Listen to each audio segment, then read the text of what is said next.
My name is Curt Gemme, and I am with Sentry Commercial here in Hartford. We're at the REC in downtown Hartford, and we're here with Sara Wilson with Journey Home. And Sara is going to share a little bit about her organization and what she has done with the organization. She's been there 9 years now. And then talk a little bit about that and some of the opportunities that are present today in our market for them to continue to drive their mission, and then talk about some of the challenges that they've had. And before we leave, we want to just share some exciting information about an event that we're having at the REC, that Journey Home is having at the REC, and talk a little bit about that and the fun we're going to have regarding that. So welcome.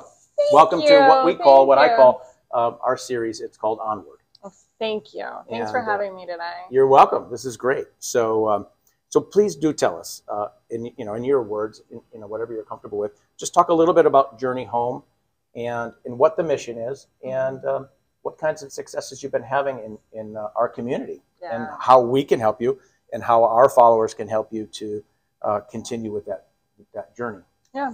So Journey Home has been in existence for 15 years. We just celebrated our 15th anniversary. And we were born out of a vision of the city of Hartford, actually. So Mayor Perez, who was the mayor at the time in 2004, he pulled together this commission, and it was they wanted to write this 10-year plan to end homelessness. And Hartford wasn't the only city that was doing this at the time. There were cities across the nation that were doing this. So the commission wrote the 10-year plan to end homelessness, and it was a regional plan, and it was many stakeholders. Bill Farley was part of it, who was a big commercial real estate guy, and he was actually our founding board member. So when the commission, when it was written, the plan was written, instead of just putting it on a shelf and letting it collect dust, the city of Hartford and the Hartford Foundation for Public Giving decided to give it legs. Like, let's create a nonprofit who will help really move this forward. So Bill Farley was the founding board member. Our first address was his home address in Simsbury. That's funny. Yeah. That's funny. And Bill Farley, just by reference, was friends with my dad as well. So he and my dad were buddies here in downtown Hartford. And then in the early days, my brother worked at the Farley Company. And then Mark Duclos started at the Farley Company as well, back in the day. Back in the day, Small world. I didn't realize it was and he sent me an email last week, just checking in and telling me, like, I'm doing a first-class job for Journey Home. So That's awesome. It's nice to have that sort of support. Absolutely. Still. So he and a number of people he trusted and loved really helped form Journey Home. And for a few years, we had one staff person. And then when I came on in 2014, I was the third staff person that they had ever hired. And now we have grown to 20 people. And the work has grown too. And so the mission of our organization, the core of what we do, the core of our work, is we work to end homelessness by creating system change. So we're trying to change the way the system works.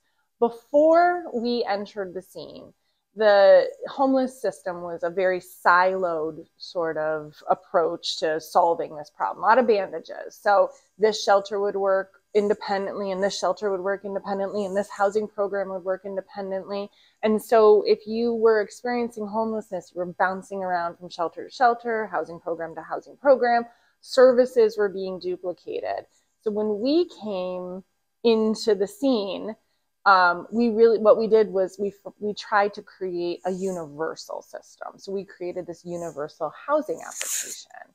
And through this housing application, you'd apply for one application that could be used all over, which makes sense. But there was no one there to manage it.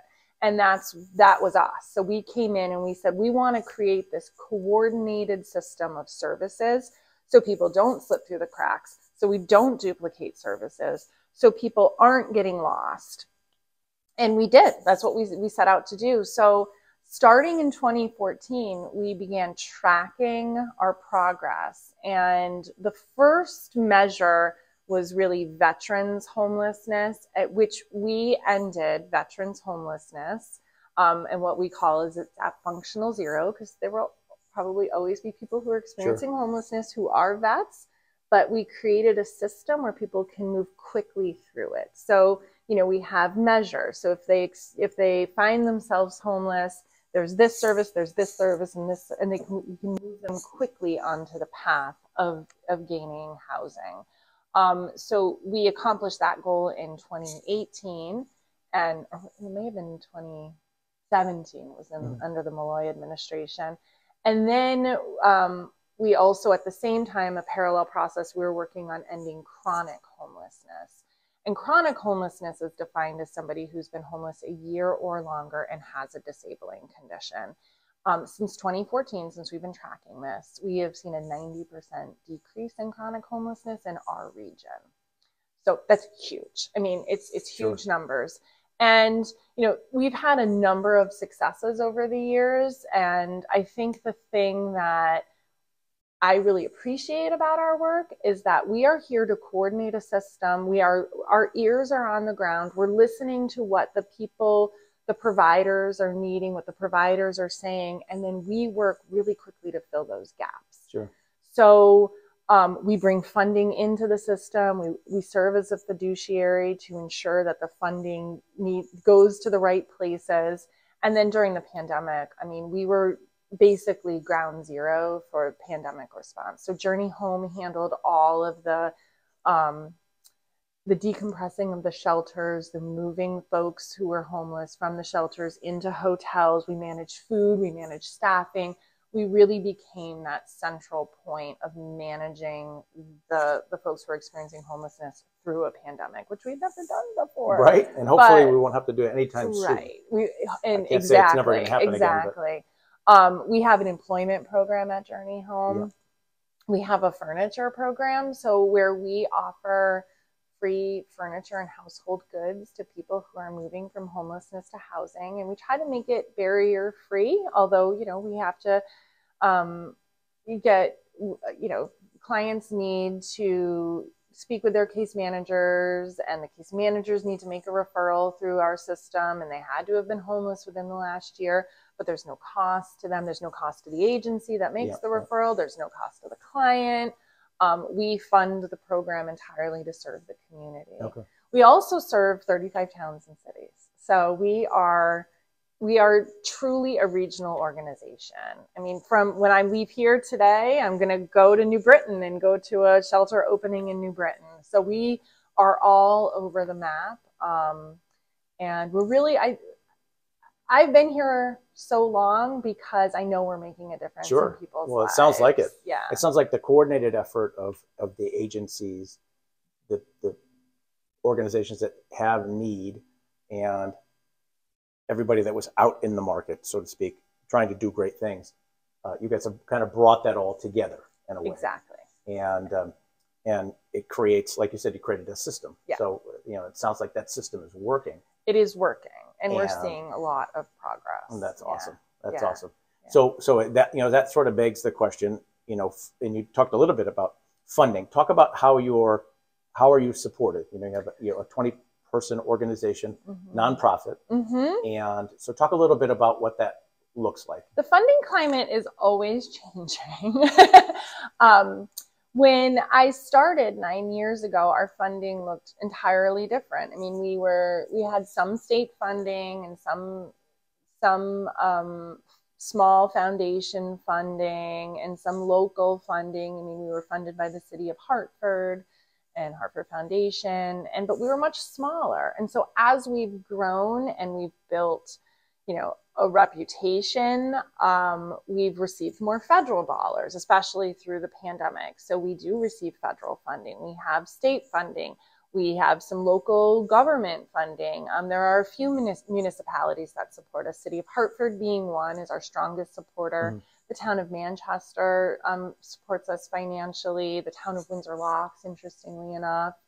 And then, you know, we also rely really on individual donations throughout the year, and events is a huge part of our of our like unrestricted dollars that we need just to operate. So, Sure. you know, I have to pay for rent in a downtown office building. Yeah. And then I have 2 warehouse spaces in West Hartford that houses all of that furniture. And that's thousands of dollars Absolutely. a month. And grants don't often cover operation costs like that. You know, I need to put paper in the copy machine, and I need to pay benefits, and, you know, all sorts of things that are not covered by federal and local funding. It's a not-for-profit. It's a business. It's a business. It has operational needs, administrative needs. Yes. And a staff that needs to be cared for. Exactly. And Exactly. So there's, at this point, we have diversified our funding. But COVID really kind of changed the way that our budget looks, and we're getting to a more stable place because we were taking in so many dollars and distributing them out to other agencies. That is settled down now that the COVID funding is sort of drying up. And so we're getting a better picture of what our funding looks like. And, you know, we are very reliant on grants. And like I said, and those individual and corporate donations. I mean, for a long time, it was really sustaining our events. And we're finding that the funding climate has changed on the corporate level too. And so it's harder to get those corporate sponsorships, to get the corporate partnerships. So we're actually expanding our volunteer program. I'm adding an additional staff person to expand our volunteer program so we can get corporate groups in, because I know that there's a lot of corporate groups that are interested in social responsibility and getting their employees engaged. And we're hoping that can maybe sort of spark some interest and also some financial support. So you mentioned events and things. Yes. And so talk a little bit about overall the kinds of events you've been running, and then we'll close with an event that you're doing here at the REC in Hartford on March the 2nd. Yes. So I feel like everything is pre-pandemic, post-pandemic. Right. I mean, that's how it's like how our world is. Events back. So for 5 years, we had one big event a year, and that was our signature Home is Where the Heart Is event. And it was in downtown Hartford. We did it in partnership with Max Downtown every year. It was highly successful. We had 300 plus people come out. We were able to raise around $200,000. And then, you know, the pandemic hit. Yeah. We went virtual. We went more casual last year. But last year, I did decide for the first time ever to add 2 smaller events to our portfolio and then our 1 larger signature event, because it seemed to me that people were interested in reconnecting again once everybody could go out again. And so we created these 2 smaller events, one in the fall, one around this time, like in the winter, and then our larger one is in the spring now. And these events have been highly successful. Maybe they're not the big bang financial success, but that's not how I'm measuring success these days. I really think it's about creating community and connection and bringing people out and staying relevant, because I think events do help nonprofits stay relevant. And so our next event, thanks to Sentry, is Thursday, March 2nd, and we're doing our first ever pub night, and we're going to have karaoke and trivia and open bar and good food right from here, like here in downtown Hartford. Yeah, right here in downtown Hartford. Like Sarah was saying, at the REC in downtown, which to go to what you were saying is, you know, last year we had maybe 4 gatherings here in Hartford at our facility, which is great. And this year we're up to 5 in the first quarter. Wow. So that is a little bit of a shift as to where people's mindset has been here in downtown. And so, you know, we're seeing more feet on the street, which is great for downtown. Hartford Hospital came in just a couple doors down. So they're active and, you know, and, you know, getting out on the street and, you know, and using the restaurants and the retail. Pratt Street is full and under development for all of their retail space. So this is a great place and a great time to kind of be back into Hartford. So we're excited to host that event. Ticket sales are brisk, Sarah tells me. You know, we only have a certain amount of space here at the REC. It is, so we're at about 70 tickets, and she tells me we're in the teens, only teens left. So, so that's great and exciting. So you know, we've wanted to create a place, or which we have, to have people come and gather and collaborate and create. And so, so we're excited to be able to host that event here. And then, you know, as we reach out into the community, you know, we want to not forget about the needs of the people that, you know, are struggling. So, so we're looking forward to getting this and blasting it out to our market. And, you know, you'll see it out on LinkedIn,